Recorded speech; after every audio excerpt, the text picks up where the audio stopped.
if we look at it as the ripple, where let's say God threw a rock in a pond and then it rippled out, so that first ripple, and I'm just going back to those the iterations that are within time.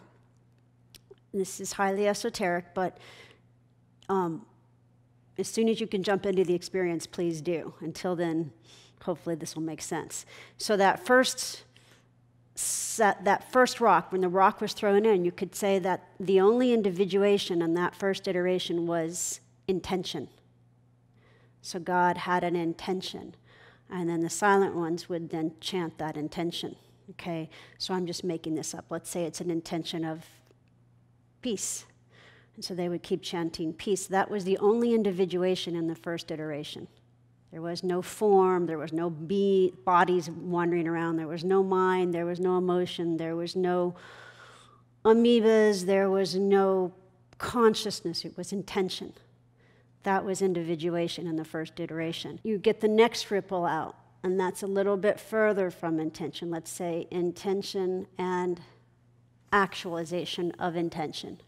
And then you get the third iteration. Now we get to something that makes a little more sense. The fourth iteration was the angelic creation. So the angelic creation is very, very, very ancient. So lots of opinions about how old the human creation is, but let's just, how old should we say the human creation is, just for fun? Billion years? Whatever, just give me a number. 25 million years. 25 million years. Human creation is the fifth iteration. That's us. So the angelic would be 5 billion, just to give you an idea of how much, I'm just making these numbers up, to give you an idea of how much older the angelic is than the human, okay?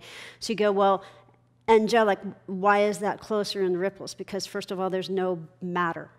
This is a very dense, highly brave of God, because this is not the easiest place. I don't know, maybe I'm alone in that. I don't know if anybody else has got that opinion, but it's not yeah, lots of hands, okay? So I got 2 hands and a foot in the air. Not the easiest place, right? Very dense. Very slowed down vibration of God. So this is the fifth iteration.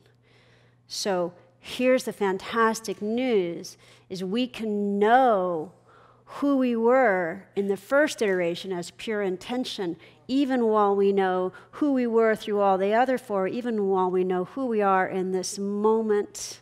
So we know who we are as God's learnings.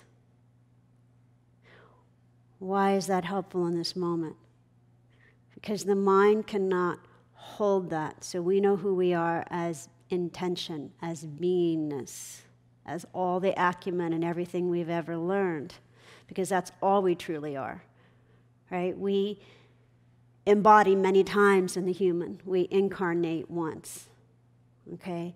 So we don't take anything with us from embodiment to embodiment other than the learnings, which is stored within the soul.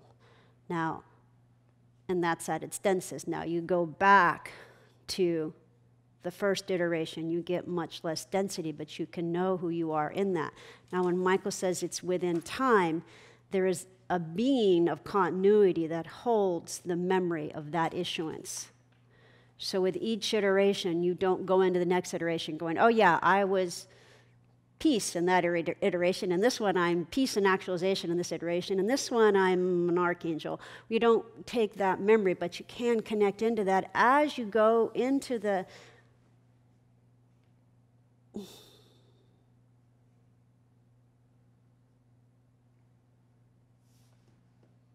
So that being just stepped into the room. So now I'm going to entertain you with words, and I ask you to go into the experience, please. Feel free to listen or not. So this is a being we call the being of continuity. You can call it the angel of continuity if you want to. It's not really just an angel, but if that helps you relate to it, feel free.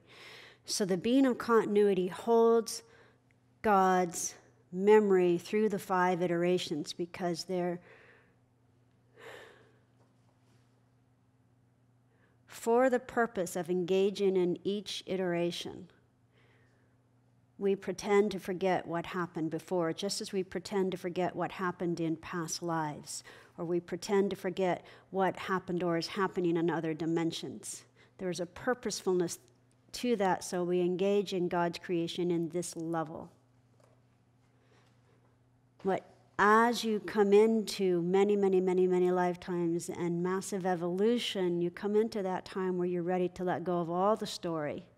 Certainly the story of this time, but the story of all times, while still participating in God's learnings as you through all 5 iterations. And that's a very easy, not necessarily simple, or let's say simple, not necessarily easy jump into I am all stories. If I am all of who I've been in all 5 iterations, then I am all stories, because that is the truth. Because once you're at that level, the consciousness then starts to travel into all the stories. And there's no difference between, quote, your story and the story of the one next to you, and the story of all the ones next to you. So let yourself go into the experience of that. I am all stories. I am all iterations. I am all levels. I am no story.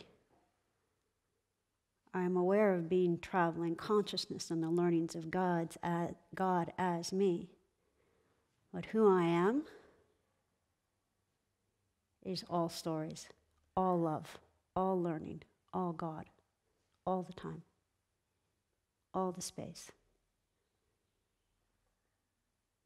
Where there is no time, no space, no identification, no story, not even intention. Source itself.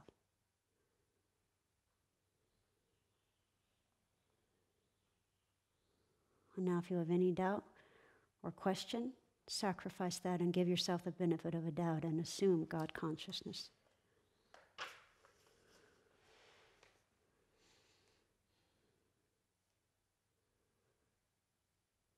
And now consciously take your sword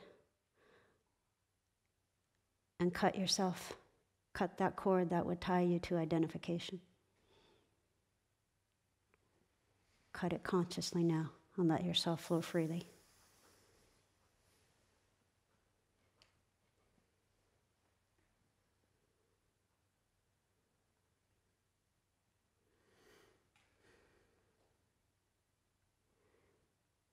If your mind starts to return, ride upon this being of continuity.